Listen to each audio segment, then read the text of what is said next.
रिचा कबीरच्या केबिनमधून बाहेर पडल्यावर मधुरा आणि मेघनावर जळजळीत कटाक्ष टाकतात. रिचाच्या तसं पाहण्याने मधुराच्या डोळ्यातून टचकन पाणी येतं. ती मेघनाचा हात घट्ट पकडते. मेघनाच्या मनात रिचा यांचाच विचार चालू होता. या अशा काय विचित्र नजरेने पाहत आहेत. तेवढ्यात मधुरा मेघनाचा हात घट्ट पकडते. हे काय काय झालं मधू, तू काय एवढी घाबरलेस? मेघना काळजीने मधुराला विचारते. ती मधूच्या चेहऱ्याकडे पाहत, अगं रडतेस का तू? मधुराचा आवाज जड होतो. तिला रिचा यांची खूप भीती वाटत असते. रिचा यांनी मधुराला अगोदरच सांगितलेलं कबीरपासून दूर राहा म्हणून. मधुराच्या देखील मनात कबीरच्या जवळ यायचं नसतं, पण परिस्थितीच तिच्यासमोर अशी असते की तिला त्याच्याजवळ येण्यावाचून पर्याय नसतो. जॉब टिकवण्यासाठी तिला त्याच्या ऑफिसमध्ये यावंच लागलं. नाहीतर मिस्टर सबनीस तिला जॉबवरून काढू देखील शकतात. त्यांची आणखी कृपा मधुरावर झालेली. मधुरा मेघनासोबत मेघनाच्या घरी राहत होती. त्यामुळे मधूला मेघनाच आणि मेघनाच्या वडिलांचं ऐकावंच लागणार होतं. मधू बोलते, मेघना मला खूप भीती वाटते. प्लीज चल आपण परत जाऊया तिथून. मी किती वेळा सांगितलं मेघना तुला, मला नाही काम करायचं इथे, तरी तू मला जबरदस्ती घेऊन आलीस. मेघना प्लीज आता तरी ऐक ना माझं. चल ना, जाऊयात ना परत आपण इथून. ए मधू शांत हो, किती घाबरतेस? आपण इथून परत जाणार नाही आहोत. आपण स्वतःहून थोडं आलो आहोत. आपल्याला यांच्या कंपनीकडून प्रपोजल आले. कबीर सरांनी डील केले आहे माझ्या पप्पांसोबत. आपण कुठेही जाणार नाही आहोत मधू. तेवढ्यात पिऊन मेघना आणि मधुराला बोलतो, मॅडम तुम्हाला कबीर सरांनी केबिनमध्ये बोलवलंय. मेघना ओके ठीक आहे बोलते. परत ती मधूकडे पाहते, बोलते, चेहऱ्यावर स्माईल ठेव मधू आणि घाबरू नकोस. मी आहे ना तुझ्यासोबत. तू फक्त माझ्यासोबत राहा. जास्त टेन्शन घेऊ नकोस. मेघना मधूचा हात पकडूनच कबीर सरांच्या केबिनच्या दारावर टकटक करते. उघडच असतं ते. कबीर तर मधूच्या येण्याचीच वाट पाहत असतो. मनातून खूपच खुश असतो तो, मधुरा येणार त्याच्या ऑफिसमध्ये म्हणून. आणि फायनली ती आली सुद्धा होती. त्याच्यासमोर उभी होती मधुरा. आता सिंपल पंजाबी ड्रेस घातला होता तिने. खरंच त्या ड्रेसमध्ये सुद्धा ती खूप सुंदर दिसत होती. कबीर बघत होता मधुराकडे. मेघनाच्या नजरेतून कबीरचं तसं बघणं सुटलं नाही. ती चमकून मधूकडे पाहते, तर ती तिची नजर झुकवून जमिनीच्या दिशेने पाहत होती. सर आम्ही आत येऊ का? मेघना विचारते कबीरला. कबीर भानावर येत, yes of course come in, please seat बोलतो तो. त्यांच्यात कामाविषयी चर्चा सुरू होते. आता कबीर प्रोफेशनली टॉकिंग करत होता. दोघीही काही वेळानंतर कबीरच्या केबिन बाहेर येतात. दोघींसाठी कबीरच्या ऑफिसमध्ये सेपरेट केबिन देण्यात येते. मधुराचं कामात लक्षच लागत नव्हतं. थोड्या वेळापूर्वी कबीर किती कॉन्फिडंटली बोलत होता. त्याची पर्सनॅलिटी ती आठवत होती. ती त्याच्या विचारात हरवली होती. तेवढ्यात मेघना बोलते, आय इम्प्रेस. मधू कसलं हँडसम आहेत ना कबीर सर. मला तर त्यांनी नुसतं बोलत राहावं असंच वाटत होतं. कसलं भारी बोलत होते ग ते. मधूला शांत पाहून मेघना तिच्या डोक्यावर टपली मारत बोलते, मधू काय झालं? कुठे हरवलीस? बोल ना काहीतरी. मधू काय झालं? मला का मारलंस? मेघना दुखलं ना मला. ओ मॅडम केव्हापासून आवाज देते, लक्ष कुठे आहे तुझं? म्हणून मनात नसतानाही मारावं लागलं. काय झालं? मधू विचारते मेघनाला. अगं मधू कसलं हँडसम आहेत ना कबीर सर. मधू मेघनाकडे एकटक पाहत बोलते. काही काय बोलते मेघना? मला नाही असं काही वाटलं.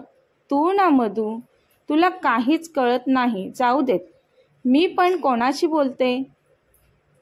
पण एकच सांग ना, त्यांच्याशी बोलून छान नाही वाटलं का तुला?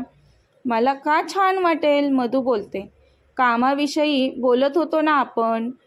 अगं पण किती रुबाबात बोलत होते ते. त्यांचा ऐट बघितलास का? मला बाबा खूप छान वाटत होतं. ऐकतच राहावं असं वाटत होतं मला. काम करूयात का आता?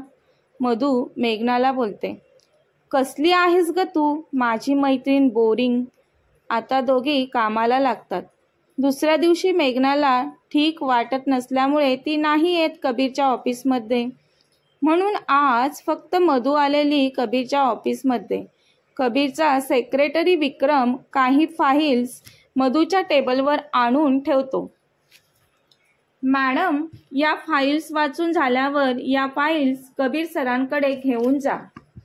फाईलमध्ये काही पेपर्स आहेत. सर सांगतील तुम्हाला कसं फिल करायचे ते. ओके सर, मधुरा बोलते. विक्रम तिथून निघून जातो. काही वेळाने मधुरा कबीर सरांना फाईल देण्यासाठी जाते. तेजश्री कबीर सरांच्या केबिनमध्ये असते. कबीर नाहीये केबिनमध्ये ते पाहून तेजश्री मुद्दाम आत बसलेली. तेजश्रीला केबिनमध्ये पाहून मधुरा रिटर्न जात असते. तर तेजश्री बोलते, हॅलो, काही काम होतं का तुझं कबीरकडे? तेजश्री कबीर सरांचा एकेरी उल्लेख करते. ते ऐकून मधुराला कसंसच होतं. ती तेजश्रीकडे पाहतच राहते. तेजश्री पुन्हा बोलते, मी विचारलं, काही काम होतं का तुझं कबीरकडे? मधू हो नाही गोंधळलेल्या स्वरात बोलते. तेजश्री ॲटिट्यूडमध्ये हो की नाही ते एकदाच ठरव. मधू, या फाईल्स द्यायच्या होत्या सरांना बोलते. ओके, टेबलवर ठेव आणि जा इथून. कबीर नाही आता, दिसत नाही का तुला?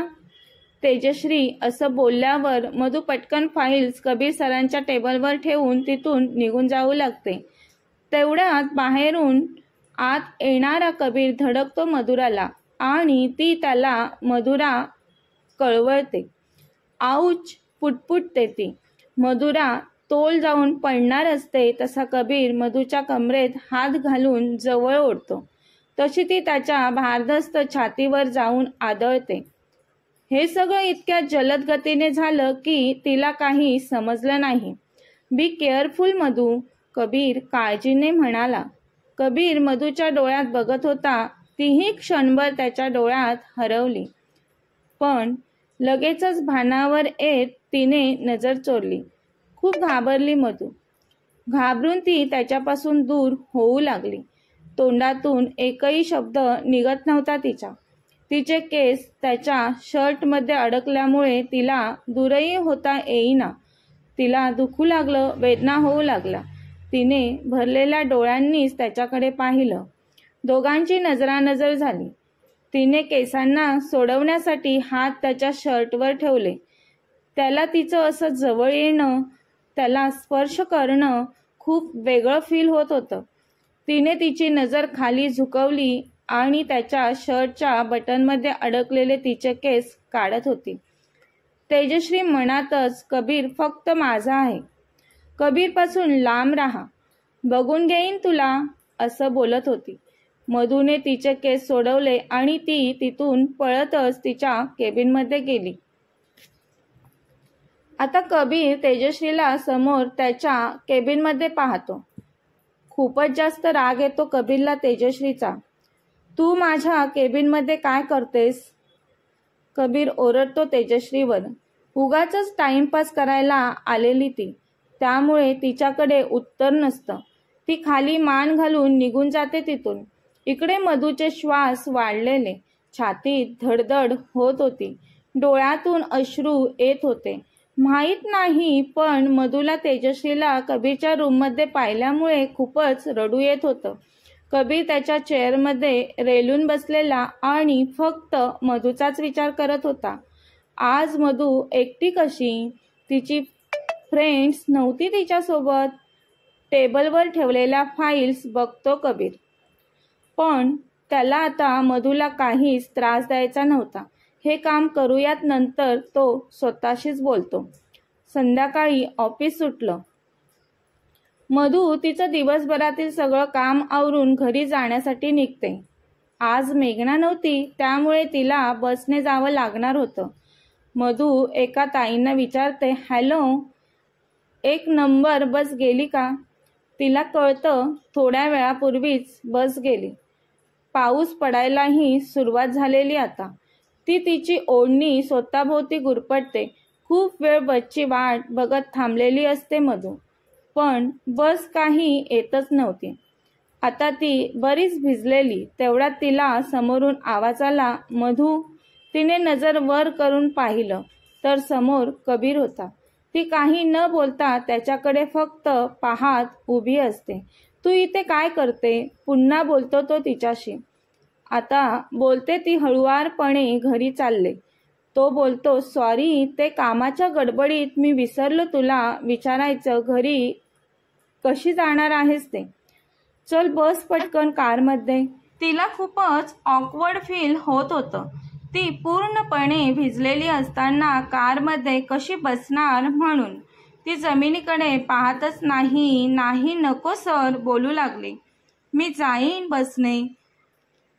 आणि इकडे कबीर तिच्यावरती स्वतःचा हक्क गाजवतोय असं दिसतंय. त्याच्यासोबत जाण्यासाठी तो तिच्यावर पुन्हा एक नजर टाकतो आणि तिच्याजवळ येऊन उभा राहतो. त्याच्या इतक्या जवळ येण्याने ती भांबावली आणि थोडी मागे झाली. त्याने कसलाही विचार न करता तिच्या नाजूक हाताला पकडलं. तसं घाबरतच तिने त्याच्याकडे पाहिलं. सर, काय करताय? बोलते ती.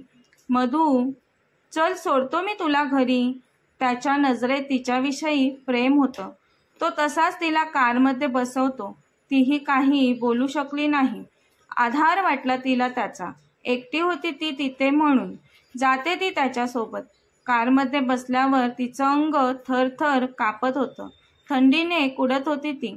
कबीर तिच्या शेजारी येऊन बसतो. तशी ती दुसऱ्या बाजूने खिडकीतून बाहेर पाहू लागते. कबीर मधुराच्या सुंदर चेहऱ्याकडे पाहत मनातच विचार करत होता, माझ्या आयुष्यात खूप मुली आल्या, पण त्यांच्याबद्दल मला कधीच आकर्षण वाटलं नाही. कदाचित मधू एवढ्या सुंदर नसतील ता, म्हणूनच मी एवढा मधूकडे आकर्षित होतो. मला सारखं बघावं वाटतं मधू तुला. आता तुझं सोबत असणं आवडतंय मला. तू कामावरून घरी निघून गेल्याचे कळले आणि माझं मन सैरभैर झालं. आज तुझी ती मैत्रीण मेघना नव्हती तुझ्यासोबत. तू एकटी घरी कशी जाणार या काळजीने तुझ्यासाठी पळत ऑफिस बाहेर तुला पाहण्यासाठी आलो मी. तू घरी कशी जाशील? बाहेर पाऊस पडतोय. गेली असशील घरी तर खरंच तू नीट घरी गेली का याची काळजी वाटू लागली मला. खूप प्रेम करू लागलोय मी मधू तुझ्यावर. किती गोड फिलिंग आहे ही.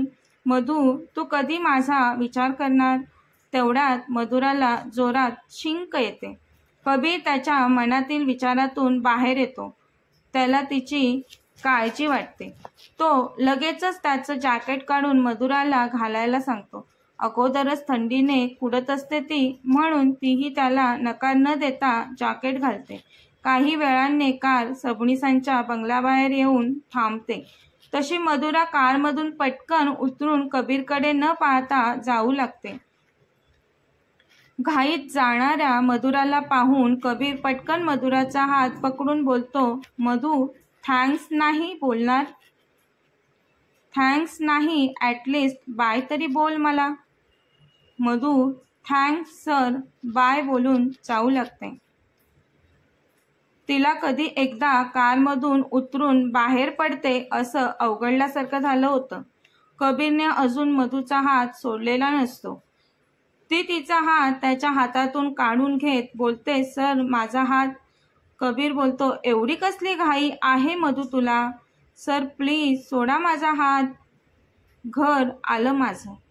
घरी जायचं आहे मला. कबीर, ओके. खूप भिजली आहेस, काळजी घे, नाहीतर आजारी पडशील, बोलतो तिला. हो सर, मधू बोलते त्याला. कबीरला मधुराचा हात सोडू वाटत नाही, पण त्याला सोडावा लागतो. सोडतो तो आता मधुराचा हात, तशी मधुरा पळत जाते तिथून. कबीर मधुरा बंगल्यात जात तोपर्यंत कारमधून मधूकडेच पाहत असतो. कथेचा पुढील भाग पाहण्यासाठी चॅनलला सबस्क्राईब करा. कथा आवडल्यास लाईक, शेअर आणि कमेंट करायला विसरू नका. कथेचे यापूर्वीचे सर्व भाग प्लेलिस्टमध्ये सेव्ह आहेत. पाहिले नसतील तर कृपया पहा. धन्यवाद.